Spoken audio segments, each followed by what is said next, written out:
Hey guys, Ethan Bale here. Welcome back to another YouTube video.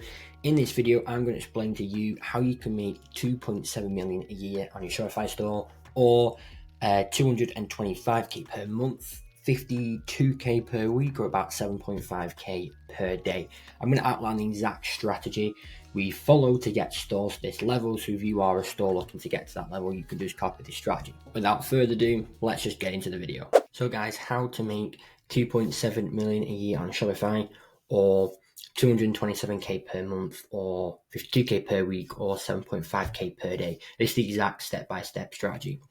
So here is proof of the actual ad account. Here is a random day this month where we hit 7.5k. We're consistently hitting about 7.5k. This is a random day that I picked just to show you that this would be on track for about 2.7 million a year by the time we progress the end of the year. Now here's a close-up. So you can see 2.2k in, rounded up, 7.5k out, 3.42 extra ROAS, 101 orders in a day. Cost per purchase about 21.63. That's about 3,000-ish orders per month. And this brand is a very big brand. This was their DTC side, so Shopify. They have got retailers. They are on other things like Fur and things like that, and they are in things like Walmart and etc. International brands. So they've got various different things. This wasn't just their only revenue stream, but this made up X percent. So in theory, this brand will probably be about 10 million per year, probably even more. But let's just get straight to it. So I want you first to forget everything you've ever been taught about Facebook ads, because in this video, I'm going to explain to you what Facebook ads should be ran like, the way the platform was built. I'm going to go through it in this video. So I want you to forget everything. Just come in here with an empty mind, notepad and pen, and just let me explain the strategy we use. And bear in mind, we've done this for numerous clients. We've got numerous screenshots like this for our clients: 200k, 180k per month, 225k. So the strategy works, but it only works for scaling as well. So if you're maybe only looking to spend $50 per day for the entire of your life on Facebook, don't follow this strategy because it'll be a waste of time. But anyway, so we have a 2-campaign setup. We have a prospecting campaign, which is for testing and scaling. Then we have a retargeting campaign, which is for web and pixel events. Now, the prospecting campaign will take 99% of the budget. The retargeting campaign will be on $5 per day.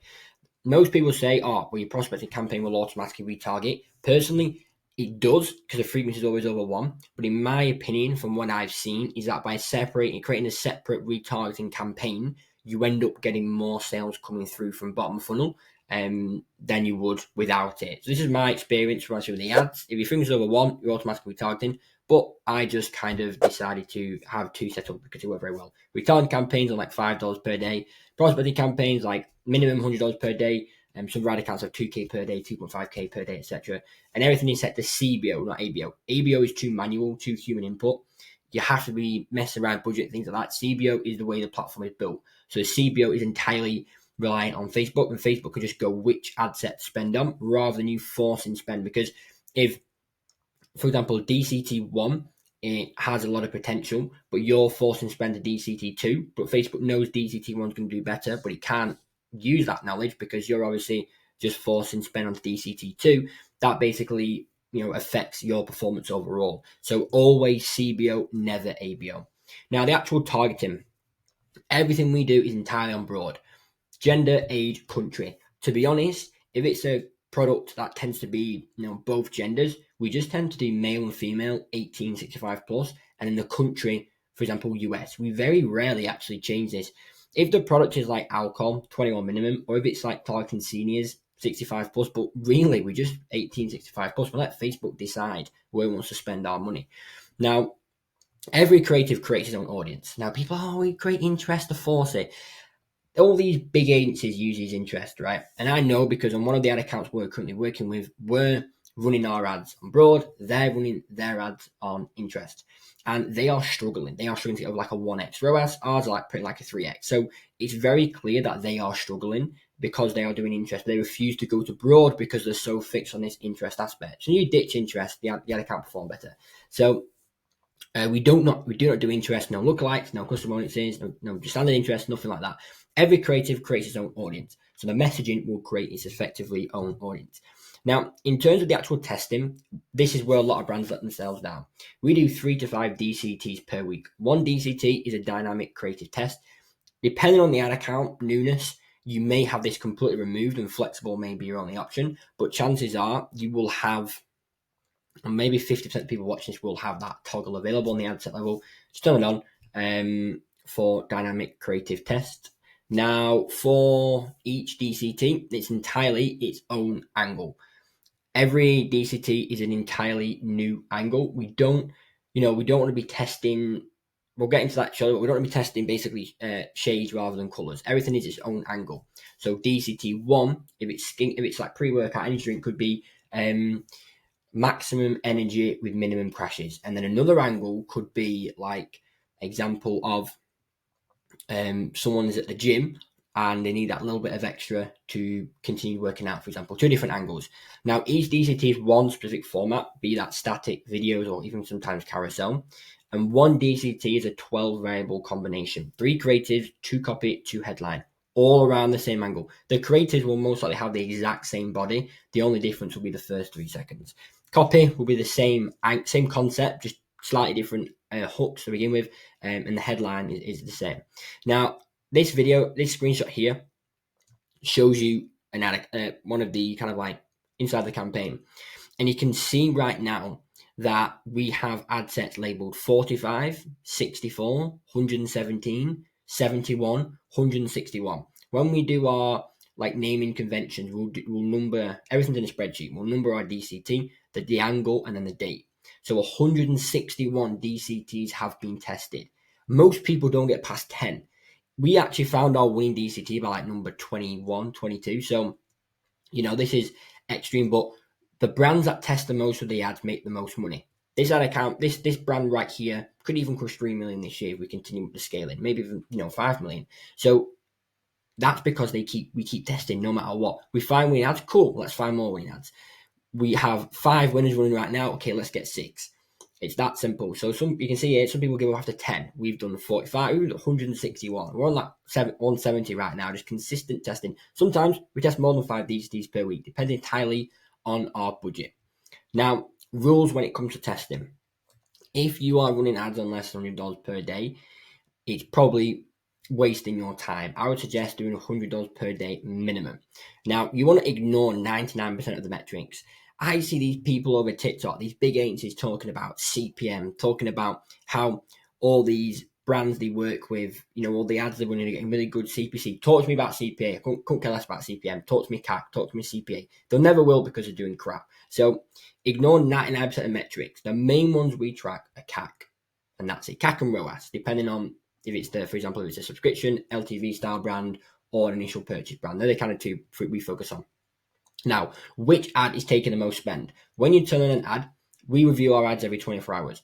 So if after 24 hours, say you're spending 2.5K per day and 2K has been spent entirely on like DCT1, for example, that is a good angle, as long as the ROAS is good. If the ROAS is not good, but it's getting a lot of spend, it's a good angle, you just need to improve it slightly.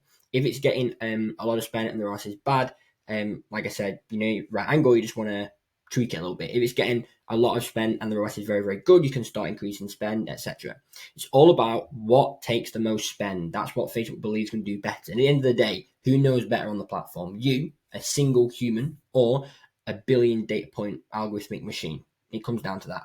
Now, if the ROAS is greater than the scalable ROAS, we increase daily spend by 20%. So what I mean by this is that we'll work out the minimum ROAS we need to basically break even. This is how you scale brands fast. If you say, it's 3x, I guarantee you're wrong, because that means your margins are about, 33%, if that. So you want to work out, taking your margins, your shipping, the minimum ROAS you need to get to basically make up those profit, if not break even. A lot of brands are like, I need a 3x. Well, you don't. If you do the math, I guarantee you it's about 1.8 to 2. It won't be 3. And that's the issue with a lot of brands. They don't have the knowledge to understand what this is, so they never actually scale because they could be running ads profitably, but refusing to scale because they're not hitting a 3x. That type of thing. But yeah, if the ROAS is greater than the scalable ROAS, we increase daily spend by 20%. We do this every 24 hours. We used to do this every 72 hours and it worked, but by doing it every 24 hours, we actually scale 3 times quicker. So that's why we're able to get crazy results in short time span. A lot of people wait 3 days. Now, if the ROAS is less than the scalable ROAS, we tend to give it about 3 days before changing the actual budget, because sometimes if you increase the budget, Facebook needs time to re-optimize. And we've seen it in the past where literally just by leaving it, Facebook actually fixes itself and we've not had an issue, and we can just scale it after by day 4. And if the ROAS continues to dip, we just cut the budget daily by 20%. We don't do it every day. We'll do this probably maybe every 3 days, because sometimes, again, Facebook needs time to optimize, that type of thing. Now, creatives. We keep testing no matter what. New ideas every single week. Test colors, not shades. Too many people are just like, they'll run a new ad and it'll be like the headline, for example, dry skin. And then the next ad they'll do is tired of dry skin. And the next ad they'll do is still talking about dry skin. It's like new ideas, new test colors, not shades. By dry skin, flakes, and it's like the same concept. But if you do test colors, you go to the gym, you go to the sauna, you get dry skin. Another one could literally be you go hiking, all the sweat makes your skin go really, really dry. 2 kind of different angles, different personas. Or you can go more on like talking more about solutions, so it will change to completely different angles, that type of thing. Now, this includes market awareness levels, which is basically your aware stage, your product aware, your solution aware, your problem aware, and your unaware. Your market sophistication levels, level 1 to 5. Also hooks and tone, designs and benefits, and offers and mechanisms. So what offer are you offering? How is your product getting the results and things like that? By testing these different things, you are able to basically produce high amount of good converting ads on a weekly basis. Now, what we do, I'm going to record a video in depth about how we actually scale and actually test and find angles for ads. But the way we kind of do it is, the first thing we do is we start looking at like reviews of the product. We'll see, okay, what are people saying? 9 times out of 10, the first thing we do is go on TikTok and we'll pretend we are the consumer. So say, for example, again, you sell a skincare product. Or say you sell a fashion product, right? And I'm going to Europe and I want to buy some clothes. Europe fashion ideas or best clothes to buy for a male. If I have some specific type of fashion sense I'm looking for, so my market sophistication level is a little bit higher, I may then start searching for like maybe blouses, things like that. And what comes up, I always look at those videos and I'll look in the comments and I'll find exactly what people are actually, talking about. Because the best thing about this was, I remember when we were doing a fashion brand, we were basically going through, taking a look at the comments. And fashion brands are pretty hard to grow if they've not got that persona kind of dialed in. And we were looking at the comments. And I remember one day we were just going through the comments of like fit checks. And it was like an old money. Someone was talking about how they want to look old money. And we thought, well, let's try and position this brand as like an old money identity. So like, instead of targeting your streetwear people, let's try targeting old money. Because the clothes were kind of mixed. They could be wearing streetwear, they could be old money. It's kind of one of them things, that quarter type thing. So we did that. And literally the ad account spend went from like $500 per day to like 1.3K per day in maybe like a month or so, because we'd found that kind of hidden angle and it positioned the product so differently compared to everybody else. So guys, I hope you found this video helpful. If you have any questions, feel free to drop them in the comment section below. Now, with a lot of brands, the best advice I can give you is following this strategy, because if you start following interests or these quick fix, quick hacks online, you're just going to go in circles, and 6 months from now, your ad account's going to be in the exact same position. Once we started implementing this strategy across all of our clients, we started to see the ad accounts really start to scale and really start to make some serious money for our clients.